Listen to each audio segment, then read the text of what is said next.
This is my 10th Psalm video. If you go to my playlist, I'm doing every book of the Bible. I'm barely on the book of Psalms because it's taken me a really long time. But this is Psalm 91. It's my 10th video, but it's on Psalm 91. So this video is going to get kind of involved. I'm going to be talking about clocks and trees. I'm going to be talking about Lilith and the succubus a little bit. And I'm going to be talking about, I'm going to bring up shields, owls, and Wonder Woman. And yeah, I'm going to be talking about exorcisms and the Dead Sea Scrolls. Alright, so it's Psalm 91. I'm going to read it. He that dwelleth in the secret place of the Most High shall abide under the shadow of the Almighty. So you should rest under the shadow of God. I will say of the Lord, He is my refuge and my fortress. My God, in Him will I trust. Surely He shall deliver thee from the snare of the fowler and from the noisome pestilence. He shall cover thee with His feathers, and under His wings that shalt thou trust. His truth shall be thy shield and buckler. This is about you hanging out under God, okay? You hanging out under the protection of God. Hanging out under His shield, hanging out under His tree, hanging out under His feathers for protection. So this is all talking about similar things. You hanging out under the protection of God, whether it be a shield, a tree, or wings. God has to do all of them for several reasons. Because just as God's people hang out under Christ and God, Satan's people hang out under their tree and their wings and their God. Okay, I will give you the Bible passage where Satan and God are depicted as the same things, okay? Because whatever God does, Satan does. Whatever believers do, unbelievers do. Alright, I'll give you a Bible passage where it literally calls Satan a tree. He's depicted as many things. He's depicted as a snake, a bull, and in these passages, it literally calls Satan a tree. Okay, and people hang out under him. I'm not going to read the whole thing, okay? But it's Ezekiel 31. It talks about how Satan is a tree. Like if you look at verse 5, it says, therefore his height was exalted above all the trees of the field. His boughs were multiplied. Okay? And his branches became long. This is talking about, it's literally calling Satan a tree. Alright? And now, so I'm not going to read the whole thing. And it talks about how beautiful he is and wonderful. In the Garden of Eden he was. Okay?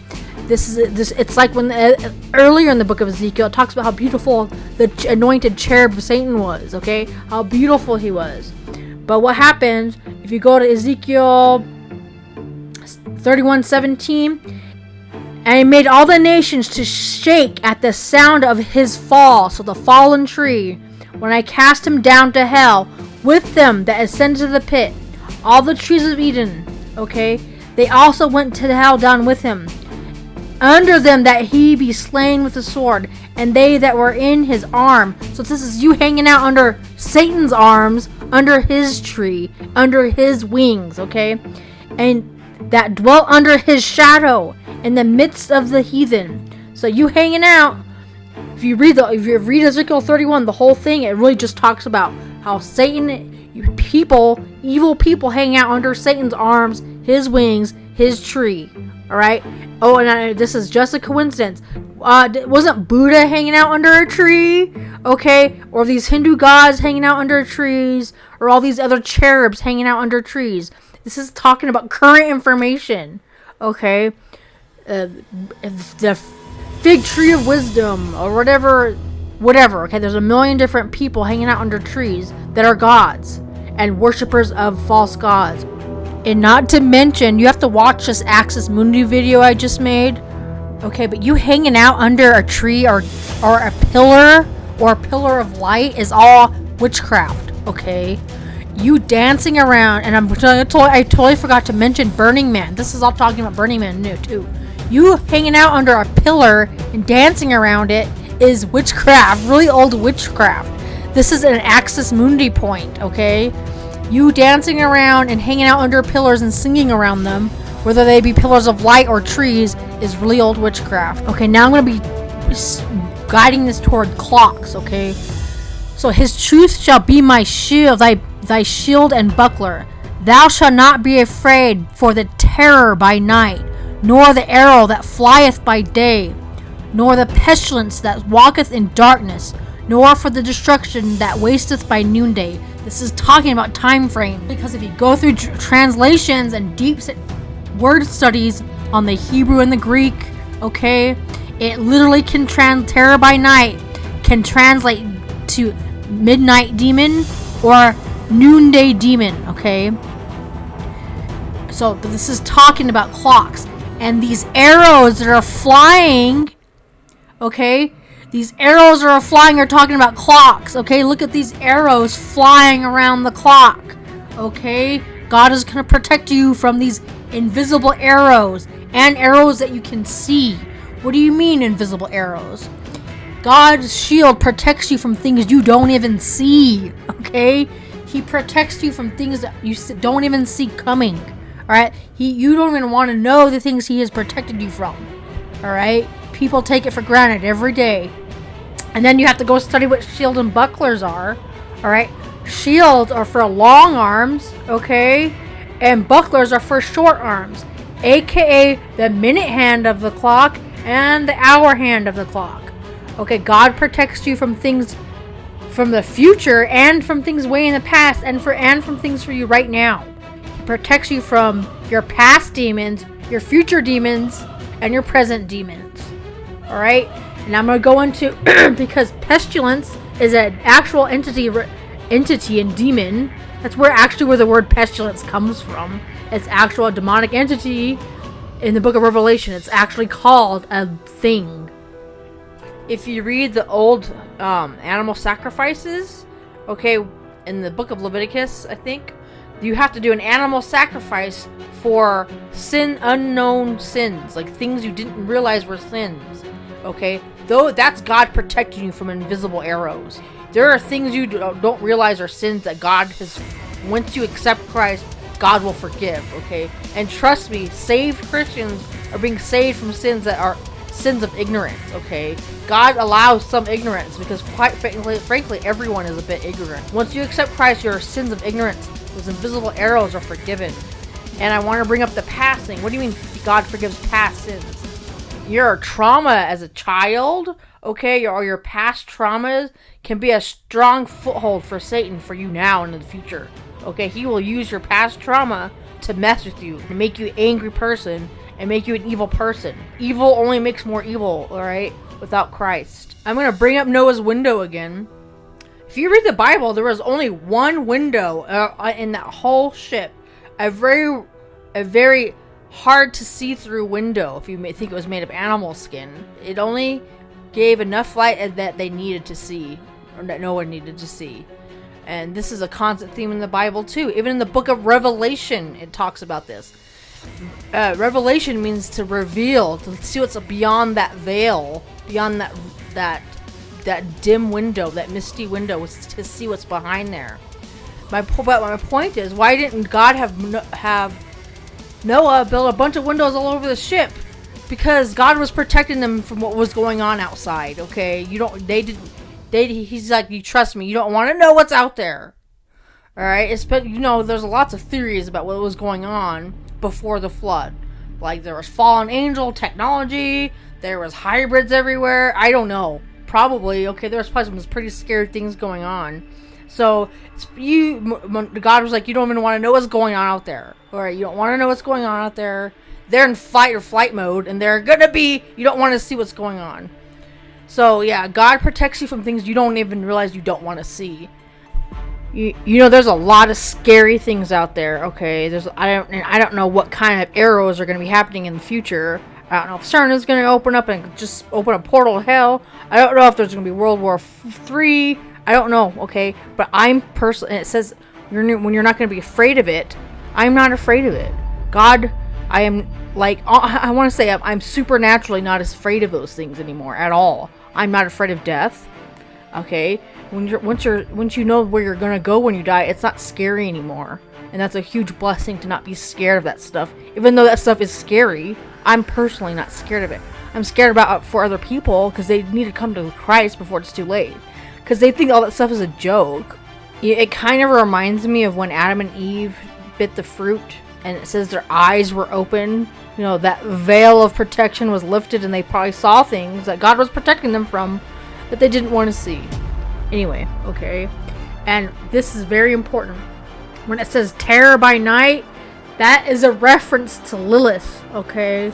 Terror by night is a succubus, Ishtar thing, alright? She's also an owl. It's just a spin-off of Ishtar, okay? Anyway, because terror by night translates into Lilitu, which is just a reference to Lilith. Lilith is a succubus thing that visits you in the night, and basically it gets very involved, okay? What she does is she sits on your chest. You can call her the hag. You can call her a alien that visits you in the night if you want, because she has associated with big eyes and owls, okay? Anyway, she torments you at night as well. That's another meaning behind all this. Alright, these night terrors. Is this talking about night terrors? Is this talking about sleep paralysis? Absolutely. Because that is where all that stuff comes from. These entities visiting you at night and sitting on your chest has been happening since the beginning of time. You can call her Lilith, or the wind demon, or an owl creature, okay? But it's all a reference to her, alright? Because literally, if you go through the translations, when it says terror by night, it literally translates into Lilith. And I really need to point something out. This is a deeper meaning, in my opinion, what speaking in tongues means. It's looking up where words come from. Okay, in many other languages. You will learn so much. Alright? The word nighttime literally comes from her original name. In English, not just English either, it's every language. We name things after demonic entities. Like the word asteroid comes from Astrith, okay? Which is just a spin-off of the same god to me. They're not all different. They're all just basically the same chick. Pestilence comes from the name of it. It's every word though. Almost every English word comes from an ancient proto-Semitic word, which is just a reference, usually a reference to a god or a demon. You have to do what words mean in other languages, okay? You will learn so much. Like succubi in Latin means to lie under, okay? And watch this Bible passage. This is a theme I'm doing right here. Look at this Bible passage. This is probably the most obvious reference to Lilith in the Bible. Most scholars will tell you this is a reference to Lilith, because she's referred to as a screech owl or terror by night. And thorns shall come up in her palaces, nettles and brambles in the fortresses thereof, and it shall be a habitation of dragons, and a court of owls. The wild beasts of the desert shall also meet with the wild beasts of the island, and the satyrs are goat demons, okay? They're hybrid goats, shall cry to his fellow, and the screech owl shall also rest there, and find herself a place of rest. So this is about her finding a place to call home, which is you, okay? Your soul and your body is where these entities like to make their place your home, make themselves home, okay? There shall be the great owl, make her nest, and lay hatch and gather under her shadow. There shall all the vultures also be gathered. Okay, so this is probably the most. Do you ever see that? You hanging out under her is a sexual thing, okay? But it's also about you worshiping her. Okay, I'm gonna briefly go over. There's an argument with scholars if Lilith is just Ishtar or if it's her twin sister. Okay. Basically, all the devil did was clone all these gods. Okay, they're basically all the same. That's why even if you go through the grammar in Hebrew and in Greek and in English, it's singular and plural. You can call it one entity or a class of entities because the devil just cloned the same god. Anyway, so I don't worship Lilith. Excuse me. Okay, I'm warning you. This god literally has billions of followers. She became Isis. She became Venus. Okay, she became a whole bunch of different gods, okay? She spun out. That's why it says the branches became multiplied. Okay, the branches of this god became multiplied. I just read in the earlier in the video. So, anyway, the Catholic Church is worshiping Lilith, okay? That is not Mary, alright? All Constantine did, I know I keep saying this in all my videos, was slap on Mary's name to Venus, who's just Lilith, okay? And don't even get me started on her children who have wings, like little baby wings, which is where cherub, the false version of cherubs, come from. If you read her story, she gives birth to little kids that have wings, alright?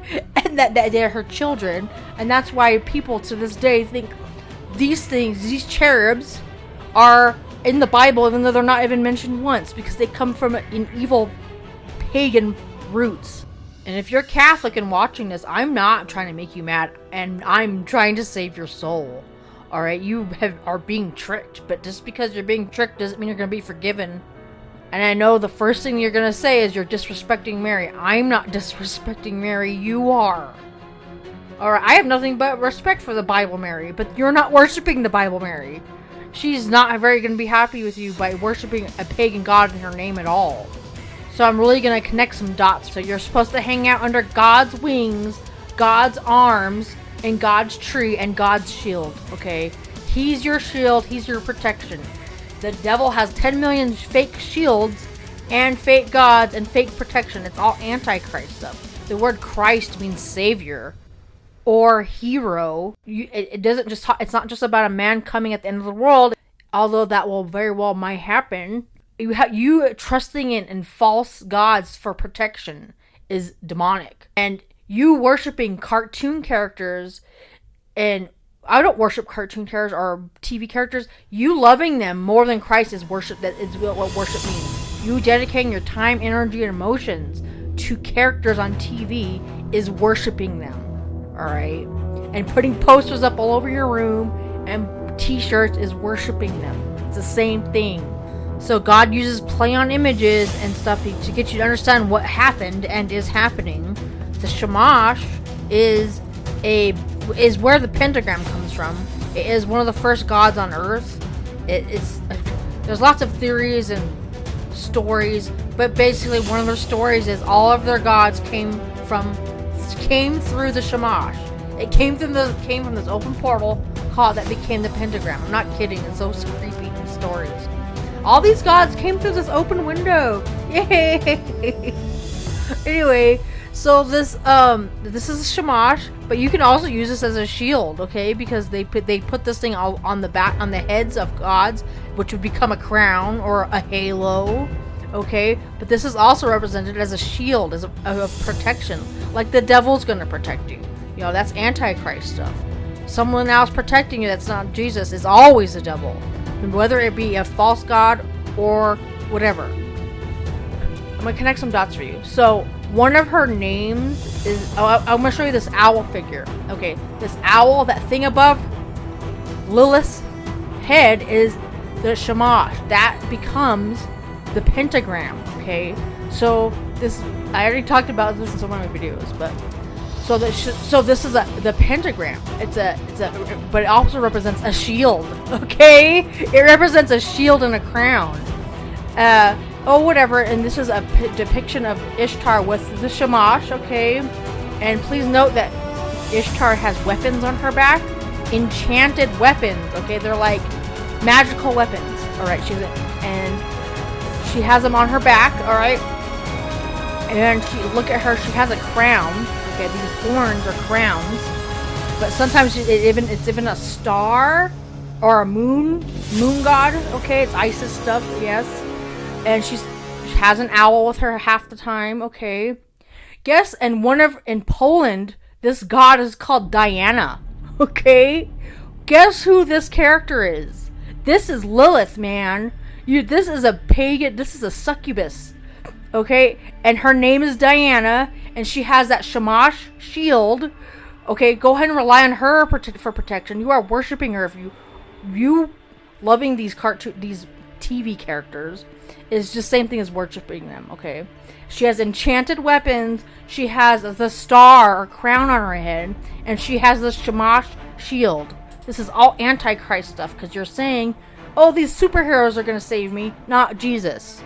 And no, I know these characters aren't real, but they're based off of real demons, okay? And it's so funny, didn't Wonder Woman, didn't she, Diana, Wonder Woman, doesn't she live on an island? Just like that Bible passage says the owls live on? You know what I mean? She lives on... And another thing about Ishtar, okay? Another myth about her is she pretends... Or she is supposed to be a virgin, but she's not really a virgin. And she was on an island with no men. Okay? like, oh man, come on, guys. Wonder Woman is Lilith. Alright? And like I said, this god has billions of followers. Billions and billions of worshippers. And if that's not enough for you, even the Statue of Liberty is based off of Ishtar, and she's also on an island, just like that passage said. Hint, hint, hint. In this video, I go into a lot more detail. Female angels come from Ishtar. Fairies come from Ishtar. Witch imagery comes from Ishtar. And yeah, I can go on and on and on, but a lot of it's in this video. Okay, I'm gonna go back to Psalm 91. This is verse 11. For he shall give his angels charge over thee, to keep thee in thy ways. They shall bear thee up in their hands, lest thou dash thy foot against a stone. Thou shalt tread upon the lion and the adder, the young lion and the dragon shalt thou trample under feet. Because he hath set his love upon me, therefore I will deliver him. I will set him on high, because he hath known my name. Okay, so this is about keeping the evil under your feet and lifting God up, not the other way around. Okay, people are doing the opposite. They exalt the devil, they glorify the devil, and they keep Jesus down. Okay, this is asking you to do the opposite. Keep evil down and raise up God. I already talked about that in this Earth Angel video and the Serenade video, alright, about keeping Satan on his belly and all that stuff. But there's something I want to bring up. So do you see how... I'm going to have to go back to Ishtar again. Do you see how Ishtar is standing on a lion? Okay, this is still Antichrist stuff, because Jesus is the one who kills the devil, not any other god. They're not the ones helping you and keeping things in check. God is. And this is why the Catholic version of Mary has her standing and sitting on snakes and lions, because it's just what Ishtar was doing. These Bible passages are about the body of Christ doing this. That's true, but it's ultimately about how Christ conquered the devil. When you say Mary did it, you're saying Mary saved you and not Jesus. Okay, you are glorifying. That's what the devil does. He's very sneaky. He will take people out of the Bible and use those people to distract you from Christ. Okay, and that is exactly what's happening everywhere. Like, the current Jews are super obsessed with Moses and King David. Okay, and Catholics are super obsessed with Mary. They'll throw in some Jesus in there, but you are placing Mary in the throne. Okay, and this picture, she's literally sitting on the throne in the Bible. She's sitting in between the two cherubim. She's sitting in God's seat, and that's blasphemous. And what does it mean you're going to deliver him? It means you're going to take God to the people, alright? You're going to put him in a high place so everyone can see him, and you're going to take him to the people. So I'm going to go back to the etymology. I want to talk about the word noon, where it comes from. Again, no one gets along. No one can agree on anything, I should say. Everyone fights where words come from. No one agrees on anything. So, is the word noon pagan or not? Is a big debate. Does it come from a Hebrew word, N-U-N, mean noon, or does it come from the word noon, which is a pagan god? Quite frankly, I'm not sure, but God probably uses both philosophies for certain reasons. But I will say, the Greeks and the Romans did not invent anything, okay? If you look up anything, it comes from the Greek word, and that's only the partial truth. Everything comes from ancient words. Proto-Hebrew or are Semitic language or Akkadian. I like looking up at Ugaritic and Akkadian. These are our semi-Semitic languages, okay? And anyway, the letter N comes from this serpent or seed symbol, all right? It doesn't come from the Greek or Roman, okay? The letter N. That's only partial truth. All it does is it got flipped around, all right? My guess is it probably did come from a Semitic Hebrew, and people just made it evil, as usual. And they're gonna say that Phoenician, and people argue all the time where English comes from. All right, you watch 10 different videos where English comes from, you're gonna get 10 different answers. All right, did it come from a Hebrew or a mixture of Akkadian? It's kind of confusing because it's a mixture of everything. Anyway, my point is, can you not use the English words because some of them are Hebrew, some of them are pagan gods? My point is, you need to accept Christ, because maybe everything out of your mouth is just the name of a pagan god. All right, that's exactly what my point is. And hopefully it's just a sin of ignorance, okay? Because what are you supposed to do, not speak at all? And that's not just in English, it's in every language. Because all these languages just branched off and became every language we have now. Okay, I wanted to talk a little bit more about these shields. I'm going to read Genesis 3:24. So he drove out the man, and he placed at the east of the Garden of Eden cherubim, and a flaming sword, which turned every way, to keep the way of the tree of life. That is still talking about Axis Mundi, okay? If you ever hear stairs going in every direction, rivers going in every direction, swords going every direction, wings of angels going in every direction, that's why these angels have 4 to 6 wings, because they're supposed to be going in every direction. That is still talking about Axis Mundi, alright? And even on this shield, that little dome in the middle is talking about that dome, that middle rock or pillar where it all comes from, aka God and Christ. That middle shining thing on Noah's window, or that middle kingdom, alright? The access point and the point of protection, alright? Axis Mundi is talking about a big shield, which would be a firmament, right? Again, these shields and bucklers mean a couple of things. A buckler is a small shield, and a shield is a big shield, okay? So is there a big shield protecting us from the rays of the sun? Yes. Is it called magnetic fields? Yes. But God is doing it, is the point. You saying Mother Nature is just doing this by itself is evil. It's saying God isn't doing this, something else is. Anyway, God uses the shields and bucklers to explain a bunch of different things, is my point. I wanted to add some more information. So I guess in the Dead Sea Scrolls, Psalm 91, a Psalm 91 is a popular psalm for someone sick because of the whole pestilence thing. Okay, and that's good. But I wanted to add in that this scroll, the Dead Sea Psalms, Psalm 91 was in a jar for psalms against exorcisms. Okay, so this is possibly a song even David sung to Saul for an exorcism. Alright, I wanted to add that information there. I thought it was interesting. I also didn't bring up Snare of the Fowler because I already gone over the Snare of the Fowler in this Cage video. So if you want some Snare of the Fowler stuff, you can go to that Cage video. Alright, so you need to be hanging out under God's shadow, under his wings, under his arms, under his shield for protection. Not anything else. Alright, nothing else is going to defend you and protect you on Judgment Day.